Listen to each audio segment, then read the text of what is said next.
The 2025 report on European Union enlargement has been published, subjecting Georgia to severe criticism due to the, quote, sharp deterioration of the situation in the country. Kaja Kallas, the High Representative of the EU for Foreign Affairs and Security Policy, stated that Georgia is the only country among the candidates for European Union membership that has recorded not only a setback, but also a, quote, significant setback on the path to membership. The EU ambassador to Georgia, Pavel Herchinsky, called the report catastrophic for Georgia's European aspirations, noting that over the past year, the country has moved away from the EU rather than closer. According to the ambassador, the sharp content of the report is due to the hostile rhetoric, disinformation, and conspiracy theories voiced by the Georgian authorities towards the European Union. In addition, legislative changes and systemic pressures have harmed civil society and media independence, while abuse of force by law enforcement has gone unpunished. For me, as the EU ambassador, it is not easy to present this year's report. Unfortunately, the conclusions of the report are devastating for Georgia's European aspirations. The truth is that Georgia is much further from EU membership today than it was in 2023 when it was granted candidate status. The level of backsliding in the last year is absolutely unprecedented.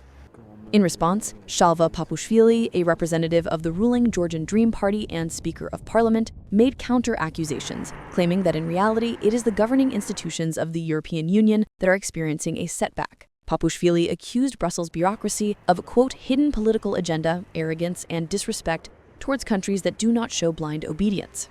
According to Papushvili, the report is full of, quote, worn-out political accusations, lies, and deliberate harm, and Brussels' perceptions have nothing in common with the real Georgia.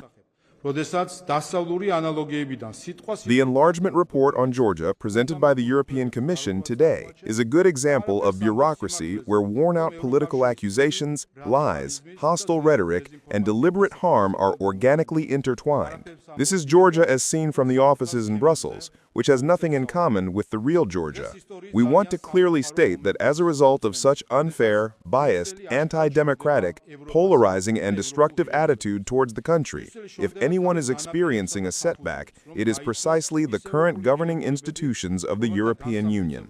The statement of the Georgian Foreign Ministry regarding the European Union's report also testifies to the deep crisis in relations between Tbilisi and Brussels. The Georgian government has chosen a strategy of counter-accusations. The steps and statements taken by the European Union institutions towards Georgia are concerning, as they aim to influence Georgia's internal politics and contradict both the spirit of Georgia-EU relations and our common interests. We condemn all attempts aimed at using the issue of EU membership as a political tool, which harms the relations between Georgia and the European Union. Against this backdrop, the issue of the possible suspension of the visa-free regime with the EU for Georgian citizens is also being discussed. EU Ambassador to Georgia Herchinsky announced that at the end of November, EU countries will agree on the mechanism and a special report will be prepared by the end of December.